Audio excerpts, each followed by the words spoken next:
సమర్థ సద్గురు సాయినాథ్ మహారాజ్కి జై. సాయి భక్తులందరికీ నమస్కారం అండి. మన సాయినాథుని దయ వల్ల అందరూ సంతోషంగా ఉండాలి అని మనస్ఫూర్తిగా ఆశిస్తూ ఈ వీడియో స్టార్ట్ చేస్తున్నాను. ఇక ఈరోజు వీడియోలో మనం చూడబోయేది ఏంటంటే, బిడ్డ, ఈ రాత్రికి ఇది విను, నీ జీవితమే ఒక వరంగా మారుస్తాను, విన్న వెంటనే ఆనందంతో గంతులేస్తావు అని చెప్పి బాబాగారు మనకు ఒక మంచి అద్భుతమైన సందేశం అందిస్తున్నారండి. ఆ సందేశం ఏంటి, ఏం చెప్పబోతున్నారో అని మన సాయినాథుని మాటల్లోనే వినబోయే ముందు మన ఛానల్ ఎవరైనా ఫస్ట్ టైం కానీ చూస్తున్నట్లయితే సబ్స్క్రైబ్ చేసుకోండి. అలాగే మన వీడియోస్ని లైక్ చేసి సపోర్ట్ చేయండి ఫ్రెండ్స్. ఇక బాబాగారి సందేశంలో ఈరోజు, బిడ్డ, నువ్వు కోరే కోరిక తీరునా అని ఎవరైనా సాయం చేస్తారా అని బిక్కును ఎదురు చూస్తున్నావు కదమ్మా. బాబా, నువ్వైనా నాకు సహాయం చెయ్యి, లేకపోతే ఎవరినైనా సాయానికి పంపు అని నాకు ప్రార్థన మీద ప్రార్థన పెట్టి వేడుకుంటున్నావు. ఏదైనా జరగకపోతుందా, ఏదైనా ఒక అద్భుతం అతిశయం జరగకపోతుందా అని కాచుకుని కూర్చున్నావు. నీ జీవితంలో అద్భుతాలు జరుగుతాయి బిడ్డ. దానికి ఇతరుల ఆదరణ అనేది నీకు వద్దు. ఎవరి దగ్గర చేతులు చాచొద్దు. ఒకరిని నమ్ముకొని ఎదురు చూస్తూ ఉంటే ఎదురు చూస్తూనే ఉండాలి. ఎందుకంటే వారి జీవితాలలో 100కు 1000 సమస్యలు ఉంటున్నాయి. వాళ్ళ జీవితాలు వాళ్ళు చూసుకోవటానికే సమయం అనేది సరిపోతుంది. అలాంటిది ఇతరులు వచ్చి నీకు ఆదరణ ఎలా ఉండగలరు చెప్పు? అయితే నేను కోరింది జరగదా బాబా, నేను కోరింది నెరవేరదా అంటే తప్పకుండా నెరవేరుతుందమ్మా. అవును బిడ్డ, నీ జీవితంలో ఏదైనా జరుగుతుందా అని ఆశపడితే నీ పూర్తి ప్రయత్నం అనేది ఉండాలి. 100కి 100% నీ కష్టం, శ్రమ అనేది ఉండాలి. ఎవరైనా వస్తే ఇది జరుగుతుందేమో అని కాచుకొని ఎదురు చూడవద్దు. జరిగి తీరుతుంది అనే నమ్మకంతో ఉండు. నమ్మకంతో మొదటి అడుగు పెట్టు. మొత్తం ఎత్తు చూడనవసరం లేదమ్మా. మొదటి మెట్టు ఎక్కితే చాలు. చేయగలను అనే ఒక నమ్మకం నీకు వస్తుంది. చేయగలను అని నమ్మినప్పుడు అది నీ మనసు లోతుల్లో పాతుకొని పోయి అదే జరిగి తీరుతుంది. ఒక కార్యం జరగాలి అని దృష్టి పెడితే దానిపైనే దృష్టి పెట్టి ఎక్కువ ప్రయత్నించాలి. ప్రతి ఒక్కరికి రోజా పువ్వు అంటే ఎంతో ఇష్టం. రోజా కావాలి అని కోరుకుంటాం. కానీ ఆ రోజా కావాలి అని కోరుకున్నప్పుడు మన చూపంతా రోజా పువ్వు మీదే కనిపిస్తుంది. అదే చెట్టును కూడా చూస్తే రోజా కింద ముళ్ళు కూడా కనిపిస్తుంది బిడ్డ. ఎప్పుడు కూడా నేను ఓడిపోయాను అని బాధపడవద్దు. గెలుపు అనేది ఇంకొకరు వదిలేసింది, అంతే కదా. కానీ ఓటమి నిన్నుగా చేరింది. అందులోంచే గెలుపుని సాధించు. కాబట్టి ఓడిపోతే బాధపడకు, ప్రయత్నించకుండా ఆశపడకు. ఆశపడ్డావు అంటే సాధించే వరకు వదిలిపెట్టవద్దు. కావున గెలుపు కోసం నీ పూర్తి శక్తిని ఉపయోగించు. నీ దగ్గర ఉన్న ప్రతిభను అంతా ప్రయోగించు. వీరని కృషితో సాధించు. ఎప్పుడు కూడా నీకై నువ్వు ఒకటి మాట అనేది చెప్పుకో.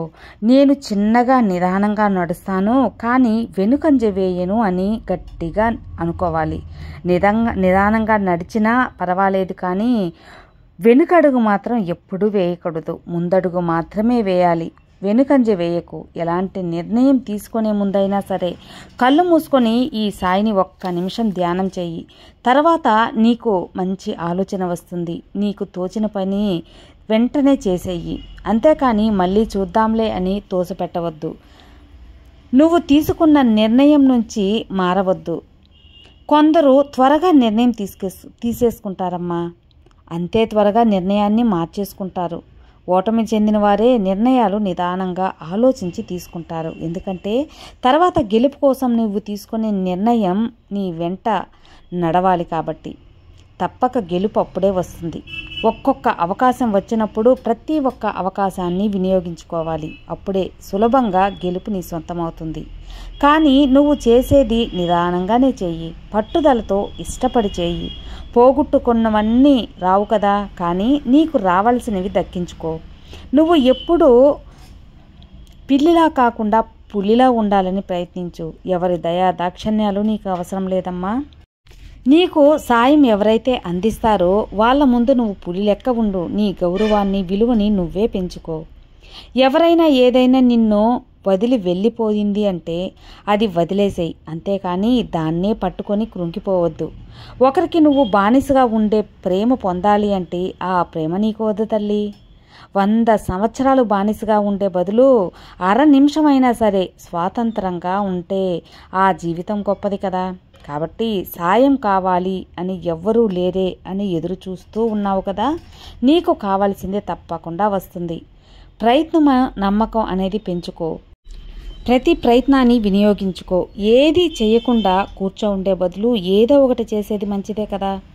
ఏదైనా జరుగుతుందేమో అని భయపడుతూ ఉండే బదులు ఏదో ఒకటి చేసి ప్రయత్నించినప్పుడు అనుభవమైనా వస్తుంది. దానివల్ల మళ్ళీ ఎలా గెలవాలి అని చెప్పే అనుభవాన్ని నువ్వు సాధించవచ్చు. భయపడుతూ కూర్చుంటే ఏదీ రాదు. ఏదైనా సరే చూసుకుందామని ప్రయత్నిస్తే తప్పక గెలుస్తావు. జీవితంలో నమ్మకం పెట్టుకుంటే తప్పక గెలుస్తావు బిడ్డ. ఎప్పుడూ ఏదో పోగొట్టుకున్నట్టు ఉండకు. బాగా చురుకుగా ఉండు, ఆనందంగా ఉంటావు. నువ్వు 3 విషయాలను గుర్తుంచుకోవాలి. బాగా కష్టపడటం, అలాగే కష్టపడి ప్రయత్నించటం, కావాల్సింది సాధించటం. ఇవి నీలో ఉన్నప్పుడు తప్పకుండా గెలుపు నిశ్చయంగా నీకు సొంతమవుతుంది. ఏంటి బాబా, ప్రతి గురువారం వరాలు అందిస్తావు అనుకుంటే ఈసారి సందేశాలు చెబుతున్నావే అనుకుంటున్నావేమో. ఇప్పుడున్న నీ మనస్తత్వానికి, నీ మనసు నిలకడలేని నీ మనసుకి ఆశలు, కోరికలు, వరాల కన్నా సందేశాలే ముఖ్యం తల్లి. నీ మనసుకి నమ్మకం, ఆరుదల కావలసినవి. ఆ ఆరుదల నేనే అవుతాను, ఈ సాయినవుతాను. ఎవరి కోసం ఎదురు చూడకుండా నువ్వు పోరాడు. గెలుపు నీ సొంతం అవుతుంది.